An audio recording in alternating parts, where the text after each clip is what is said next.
فقیر بادشاہ کے دربار میں جا نکلا نا تو کہا کہ بادشاہ یہ تخت و تاج کیا ہوتے ہیں، اس کی کوئی قیمت نہیں ہے۔ تو بادشاہ ہنس کے کہنے لگا اس فقیر کو باہر نکالو، اسے کیا پتا ہے کہ تخت و تاج کیا ہوتے ہیں، اس کی لذت کیا ہوتی ہے۔ جب خدام کھڑے ہوتے ہیں استقبال کر رہے ہوتے ہیں، جب تخت پہ بیٹھی اور ساری رعایا نیچے بیٹھی ہوتی ہے، اس نے کہا نکالو فقیر کو، اس کو کیا پتا۔ بادشاہ ایک دن شکار کرنے گیا تو وہاں اس کا گھوڑا جو ہے وہ سرکش ہو گیا اور ایسی جگہ پہ لے گیا کہ جہاں نہ پانی تھا اور نہ کوئی اور چیز۔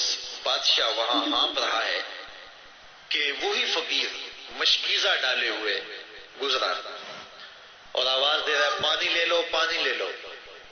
بادشاہ کی تو موت واقع ہونے والی تھی، آخری ہچکیاں تھی تو اس نے آواز دی پانی۔ تو اس فقیر نے کہا کہ ہاں تمہارے پاس ہے کوئی قیمت پانی دینے کی؟ اس نے کہا میں بادشاہ ہوں اس ملک کا۔ اس نے کہا ہوتے ہوگے، مجھے غرض نہیں ہے، میں تو بیچتا ہوں پانی۔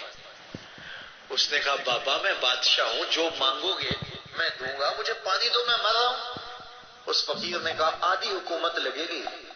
اس نے کہا آدھی لے لے، مجھے پانی تو دو، کیونکہ مر گیا تو ساری جائے گی۔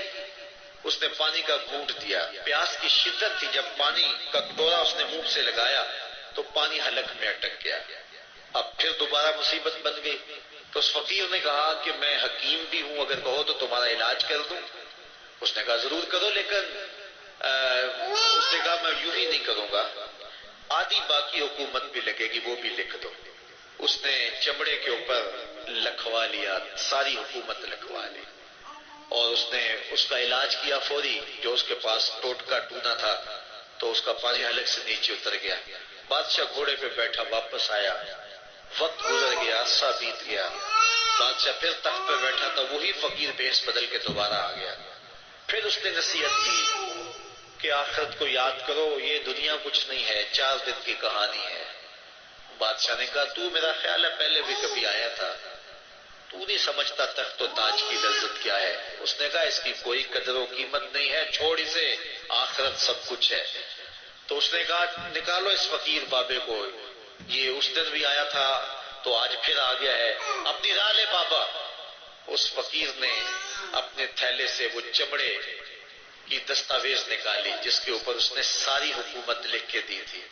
اس نے کہا بادشاہ یہ ہے تیری حکومت کی قیمت، صرف 2 گھونٹ پانی، جس پر تو نازا ہے، جس پر تجھے فخر ہے، تو قبل اس سے سورج مغرب سے طلوع ہو جائے، توبہ کا دروازہ بند ہو جائے، سانسیں اٹک کے حلق تک آ جائیں اور ہماری زندگی کا دفتر سمیٹ دیا جائے، اور پھر پچھتائیں ہائے جو چند لمحے ضائع کیے، ہائے جو زندگی برباد کی وہ کیوں برباد کی۔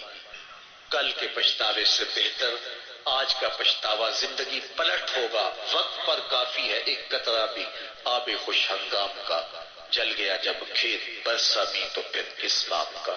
آئیے میں اور آپ اپنی زندگی کو مالک کی چوکھٹ پہ، مالک کی دہلیز پہ لے جائیں، اس کے حضور سچی توبہ کریں، رجوع لائیں، اپنے گناہوں سے معافی مانگیں، وہ کریم ایک آنسو سے سارے گناہ معاف کر دے گا۔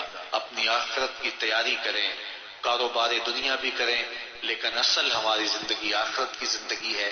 صحابہ کو خندق کھودتے دیکھا تو پیار آیا تو یہی کہا اللہم ان العیش عیش الآخرہ، اے اللہ زندگی تو آخرت کی زندگی ہے، فاغفر للانصار والمہاجرہ، میرے انصار کو بھی بخش دے، میرے مہاجروں کو بھی بخش دے۔